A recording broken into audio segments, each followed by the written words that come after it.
Chapter 2 of Imagination. That when a thing lies still, unless somewhat else stirred, it will lie still forever, is a truth that no man doubts of. But that when a thing is in motion, it will eternally be in motion, unless somewhat else stay it, though the reason be the same, namely that nothing can change itself, is not so easily assented to. For men measure, not only other men, but all other things, by themselves, and, because they find themselves subject after motion to pain and lassitude, think everything else grows weary of motion, and seeks repose of its own accord, little considering whether it be not some other motion wherein that desire of rest they find in themselves consisteth.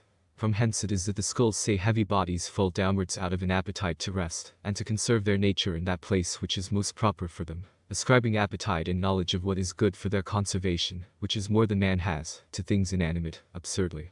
When a body is once in motion, it moveth, unless something else hinder it, eternally, and whatsoever hindereth it cannot in an instant, but in time and by degrees, quite extinguish it. And, as we see in the water, though the wind cease the waves give, not over rolling for a long time after. So also it happeneth in that motion which is made in the internal parts of a man, then, when he sees, dreams, etc. For, after the object is removed, or the eye shut, we still retain an image of the thing seen, though more obscure than when we see it. And this is it the Latins call imagination from the image made in seeing, and apply the same, though improperly, to all the other senses. But the Greeks call a fancy which signifies appearance and is as proper to one sense as to another. Imagination, therefore, is nothing but decaying sense, and is found in men, and many other living creatures, as well sleeping as waking. The decay of sense in men waking is not the decay of the motion made in sense, but an obscuring of it in such manner as the light of the sun obscureth the light of the stars, which stars do no less exercise their virtue, by which they are visible, in the day than in the night. But because amongst many strokes which our eyes, ears, and other organs, receive from external bodies, the predominant only is sensible. Therefore, the light of the sun being predominant, we are not affected with the action of the stars. And any object being removed from our eyes, though the impression it made in us remain, yet other objects more present succeeding in working on us, the imagination of the past is obscured, and made weak, as the voice of a man, is in the noise of the day. From whence it followeth, that the longer the time is, after the sight or sense of any object, the weaker is the imagination. For the continual change of man's body destroys in time the parts which in sense were moved, so that distance of time, and of place, hath one and the same effect in us. For as at a great distance of place that which we look at appears dim and without distinction of the smaller parts, and as voices grow weak and inarticulate, so also after great distance of time our imagination of the past is weak, and we lose, for example. Of cities we have seen many particular streets, and of actions many particular circumstances. This decaying sense when we would express the thing itself, I mean fancy itself, we call imagination as I said before, but when we would express the decay, and signify that the sense is fading, old, and past, it is called memory. So that imagination and memory are but one thing, which for divers considerations hath divers names. Much memory, or memory of many things, is called experience. Again, imagination being only of those things which have been formerly perceived by sense, either all at once, or by parts at several times, the former, which is the imagining the whole object as it was presented to the sense, is simple imagination, as when one imagineth a man, or horse, which he hath seen before. The other is compounded, as when, from the sight of a man at one time, and of a horse at another, we conceive in our mind a centaur. So when a man compoundeth the image of his own person with the image of the actions of another man, as when a man images himself a Hercules or an Alexander, which happeneth often to them that are much taken with reading of romances, it is a compound imagination, and properly but a fiction of the mind. There be also other imaginations that rise in men, though waking, from the great impression made in sense, as, from gazing upon the sun, the impression leaves an image of the sun before our eyes a long time after, and, from being long, and vehemently attent upon geometrical figures, a man shall in the dark, though awake, have the images of lines and angles before his eyes, which kind of fancy hath no particular name, as being a thing, that doth not commonly fall into men's discourse. The imaginations of them that sleep are those we call dreams. And these also, as also all other imaginations, have been before, either totally or by parcels, in this sense. And, because in sense, the brain and nerves, which are the necessary organs of sense, are so benumbed in sleep as not easily to be moved by the action of external objects, there could happen in sleep no imagination, and therefore no dream. But what proceeds from the agitation of the inward parts of man's body, which inward parts, for the connection they have with the brain and other organs, when they be distempered, do keep the same in motion, whereby the imaginations there formerly made, appear as if a man were waking. Saving that the organs of sense being now benumbed, so as there is no new object which can master and obscure them with a more vigorous impression, a dream must needs be more clear in this silence of sense than our waking thoughts. And hence it cometh to pass that it is a hard matter, and by many thought impossible, to distinguish exactly between sense and dreaming. For my part, when I consider that in dreams I do not often, nor constantly think of the same persons, places, objects, and actions, that I do waking, nor remember so long a train of coherent thoughts, dreaming, as at other times, and because waking I often observe the absurdity of dreams, but never dream of the absurdities of my waking thoughts, I am well satisfied, that, being awake, I know I dream not, though when I dream I think myself awake. And, seeing dreams are caused by the distemper of some of the inward parts of the body, divers distempers must needs cause different dreams. And hence it is that lying cold breedeth dreams of fear, and raiseth the thought and image of some fearful object, the motion from the brain to the inner parts, and from the inner parts to the brain being reciprocal. And that, as anger causeth heat in some parts of the body when we are awake, so when we sleep the overheating of the same parts causeth anger, and raiseth up in the brain the imagination of an enemy. In the same manner, as natural kindness, when we are awake, causeth desire, and desire makes heat in certain other parts of the body, so also too much heat in those parts, while we sleep, raiseth in the brain an imagination of some kindness shown. And our dreams are the reverse of our waking imaginations, the motion when we are awake beginning at one end, and when we dream at another. The most difficult discerning of a man's dream from his waking thoughts is, then, when by some accident we observe not that we have slept, which is easy to happen to a man full of fearful thoughts, and whose conscience is much troubled. And that sleepeth without the circumstances of going to bed or putting off his clothes, as one that noddeth in a chair. For he that taketh pains, and industriously lays himself to sleep, in case any uncouth and exorbitant fancy come unto him, cannot easily think it other than a dream. We read of Marcus Brutus, one that had his life given him by Julius Caesar, and was also his favorite, and notwithstanding murdered him, how at Philippi, the night before he gave battle to Augustus Caesar, he saw a fearful apparition, which is commonly related by historians as a vision, but, considering the circumstances, one may easily judge to have been but a short dream.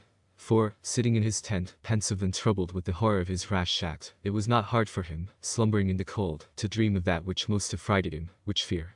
As by degrees it made him wake, so also it must needs make the apparition by degrees to vanish, and, having no assurance that he slept, he could have no cause to think it a dream or anything but a vision. And this is no very rare accident. For even they that be perfectly awake, if they be timorous and superstitious, possessed with fearful tales, and alone in the dark, are subject to the like fancies, and believe they see spirits and dead men's ghosts walking in churchyards, whereas it is either their fancy only, or else the knavery of such persons as make use of such superstitious fear to pass disguised in the night to places they would not be known to haunt. From this ignorance of how to distinguish dreams and other strong fancies from vision and sense, did arise the greatest part of the religion of the Gentiles in time past that worship satyrs, fauns, nymphs, and the like, and nowadays the opinion that rude people have of fairies, ghosts, and goblins, and of the power of witches. For as for witches, I think not that their witchcraft is any real power, but yet that they are justly punished for the false belief they have, that they can do such mischief, joined with their purpose, to do it if they can, their trade being nearer to a new religion than to a crafter's science. And for fairies and walking ghosts, the opinion of them has, I think, been on purpose either taught, or not confuted, to keep in credit the use of exorcism, of crosses, of holy water, and other such inventions of ghostly men. Nevertheless there is no doubt but God can make unnatural apparitions, but that he does it so often as men need to fear such things, more than they fear the stay or change of the course of nature, which he also can stay and change, is no point of Christian faith. But evil men, under pretext that God can do anything, are so bold as to say anything when it serves their turn, though they think it untrue. It is the part of a wise man to believe them no farther than right reason makes that which they say appear credible. If this superstitious fear of spirits were taken away, and with it prognostics from dreams, false prophecies, and many other things depending thereon, by which crafty ambitious persons abuse the simple people, men would be much more fitted than they are for civil obedience. And this ought to be the work of the schools, but they rather nourish such doctrine. For, not knowing what imagination or the senses are, what they receive they teach, some saying that imaginations rise of themselves and have no cause, others that they rise most commonly from the will. And that good thoughts are blown, inspired, into a man by God, and evil thoughts by the devil, or that good thoughts are poured, infused, into a man by God, and evil ones by the devil. Some say the senses receive the species of things, and deliver them to the common sense, and the common sense delivers them over to the fancy, and the fancy to the memory, and the memory to the judgment, like handling of things from one to another, with many words making nothing understood. The imagination that is raised in man, or any other creature endued with the faculty of imagining, by words or other voluntary signs, is that we generally call understanding and is common to man and beast. For a dog by custom will understand the call at the rating of his master, and so will many other beasts. That understanding which is peculiar to man is the understanding not only his will but his conceptions and thoughts, by the sequel and contexture of the names of things into affirmations, negations, and other forms of speech, and of this kind of understanding I shall speak hereafter. Chapter 3 of the consequence or train of imaginations. By consequence, or train, of thoughts I understand that succession of one thought to another which is called, to distinguish it from discourse in words, mental discourse. When a man thinketh on anything whatever, his next thought after is not altogether so casual as it seems to be. Not every thought to every thought succeeds indifferently. But as we have no imagination whereof we have not formerly had sense, in whole or in parts, so we have no transition from one imagination to another whereof we never had the like before in our senses. The reason whereof is this. All fancies are motions within us, relics of those made in the sense, and those motions, that immediately succeeded one another in the sense, continue also together after sense, insomuch as the former coming again to take place, and be predominant, the latter followeth, by coherence of the matter moved, in such manner as water upon a plane table is drawn which way any one part of it is guided by the finger. But because in sense to one and the same thing perceived, sometimes one thing sometimes another, succeedeth, it comes to pass in time that in the imagining of anything, there is no certainty what we shall imagine next. Only this is certain, it shall be something that succeeded the same before. At one time or another. This train of thoughts, or mental discourse, is of two sorts. The first is unguided without design and inconstant, wherein there is no passionate thought, to govern and direct those that follow, to itself, as the end and scope of some desire or other passion. In which case the thoughts are said to wander, and seem impertinent one to another as in a dream. Such are commonly the thoughts of men that are not only without company, but also without care of anything, though even then their thoughts are as busy as of other times, but without harmony. As the sound which a lute out of tune would yield to any man, or in tune to one that could not play. And yet in this wild ranging of the mind a man may oft times perceive the way of it, and the dependence of one thought upon another. For in a discourse of our present civil war, what could seem more impertinent than to ask, as one did, what was the value of a Roman penny? Yet the coherence to me was manifest enough. For the thought of the war introduced the thought of the delivering up the king to his enemies, the thought of that brought in the thought of the delivering up of Christ, and that again the thought of the 30 pence, which was the price of that treason. And thence easily followed that malicious question, and all this in a moment of time, for thought is quick. The second is more constant, as being regulated by some desire and design. For the impression made by such things as we desire, or fear, is strong and permanent, or, if it cease for a time, of quick return, so strong it is sometimes as to hinder and break our sleep. From desire ariseth the thought of some means we have seen produce the like of that which we aim at, and from the thought of that, the thought of means to that mean, and so continually till we come to some beginning within our own power. And because the end, by the greatness of the impression, comes often to mind, in case our thoughts begin to wander, they are quickly again reduced into the way, which observed by one of the 7 wise men, made him give men this precept, which is now worn out, respise finem, that is to say, in all your actions look often upon what you would have as the thing, that directs all your thoughts in the way to attain it. The train of regulated thoughts is of 2 kinds. 1. When of an effect imagine we seek the causes or means that produce it, and this is common to man and beast. The other is when imagining anything whatsoever we seek all the possible effects that can by it be produced, that is to say, we imagine what we can do with it when we have it. Of which I have not at any time seen any sign, but in man only. For this is a curiosity hardly incident to the nature of any living creature that has no other passion but sensual, such as are hunger, thirst, lust, and anger. In sum, the discourse of the mind, when it is governed by design, is nothing but seeking or the faculty of invention, which the Latins called sagacitas, and solertia, a hunting out of the causes, of some effect, present or past, or of the effects, of some present or past cause. Sometimes a man seeks what he hath lost, and from that place and time wherein he misses it, his mind runs back, from place to place, and time to time, to find where and when he had it, that is to say, to find some certain and limited time and place, in which to begin a method of seeking. Again, from thence his thoughts run over the same places and times to find what action or other occasion might make him lose it. This we call remembrance or calling to mind. The Latins call it reminiscentia, as it were reconning of our former actions. Sometimes a man knows a place determinate, within the compass whereof he is to seek, and then his thoughts run over all the parts thereof, in the same manner as one would sweep a room to find a jewel, or as a spaniel ranges the field till he find a scent, or as a man should run over the alphabet to start a rhyme. Sometimes a man desires to know the event of an action, and then he thinketh of some like action past, and the events thereof one after another, supposing like events will follow like actions. As he that foresees what will become of a criminal recons what he has seen, follow on the like crime before, having this order of thoughts, the crime, the officer, the prison, the judge, and the gallows. Which kind of thoughts is called foresight and prudence or providence and sometimes wisdom, though such conjecture, through the difficulty of observing all circumstances, be very fallacious. But this is certain, by how much one man has more experience of things past than another, by so much also he is more prudent, and his expectations the seldomer fail him. The present only has a being in nature, things past have a being in the memory only, but things to come have no being at all. the future being but a fiction of the mind, applying the sequels of actions past to the actions that are present, which with most certainty is done by him that has most experience, but not with certainty enough. And though it be called prudence, when the event answereth our expectation, yet, in its own nature, it is but presumption. For the foresight of things to come, which is providence, belongs only to him by whose will they are to come. From whom only, and supernaturally, proceeds prophecy. The best prophet naturally is the best guesser, and the best guesser he that is most versed and studied in the matters he guesses at, for he hath most signs to guess by. The sign is the event antecedent of the consequent, and, contrarily, the consequent of the antecedent, when the like consequences have been observed before, and the oftener they have been observed, the less uncertain is the sign.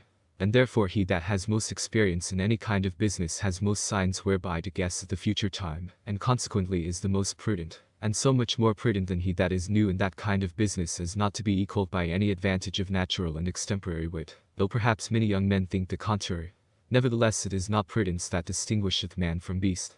There be beasts that at a year old observe more, and pursue that which is for their good more prudently than a child can do at 10. As prudence is a presumption of the future contracted from the experience of time past, so there is a presumption of things past taken from other things, not future, but past also. For he that hath seen by what courses and degrees a flourishing state hath first come into civil war, and then to ruin, upon the side of the ruins of any other state, will guess the like war, and the like courses have been there also. But this conjecture has the same uncertainty almost with the conjecture of the future, both being grounded only upon experience. There is no other act of man's mind, that I can remember naturally planted in him, so as to need no other thing to the exercise of it, but to be born a man, and live with the use of his 5 senses. Those other faculties of which I shall speak by and by, and which seem proper to man only, are acquired and increased by study and industry, and of most men learned by instruction and discipline, and proceed all from the invention of words and speech. For besides sense, and thoughts, and the train of thoughts, the mind of man has no other motion, though by the help of speech and method the same faculties may be improved to such a height, as to distinguish men from all other living creatures. Whatsoever we imagine is finite. Therefore there is no idea or conception of anything we call infinite. No man can have in his mind an image of infinite magnitude, nor conceive infinite swiftness, infinite time, or infinite force, or infinite power. When we say anything is infinite, we signify only that we are not able to conceive the ends and bounds of the things named, having no conception of the thing, but of our own inability. And therefore the name of God is used, not to make us conceive him, for he is incomprehensible, and his greatness and power are unconceivable, but that we may honor him. Also because, whatsoever, as I said before, we conceive, has been perceived first by sense, either all at once or by parts, a man can have no thought representing anything not subject to sense. No man therefore can conceive anything, but he must conceive it in some place, and endued with some determinate magnitude, and which may be divided into parts, nor that anything is all in this place and all in another place at the same time. Nor that 2 or more things can be in one, and the same place at once, for none of these things ever have or can be incident to sense, but are absurd speeches, taken upon credit, without any signification at all, from deceived philosophers, and deceived or deceiving schoolmen.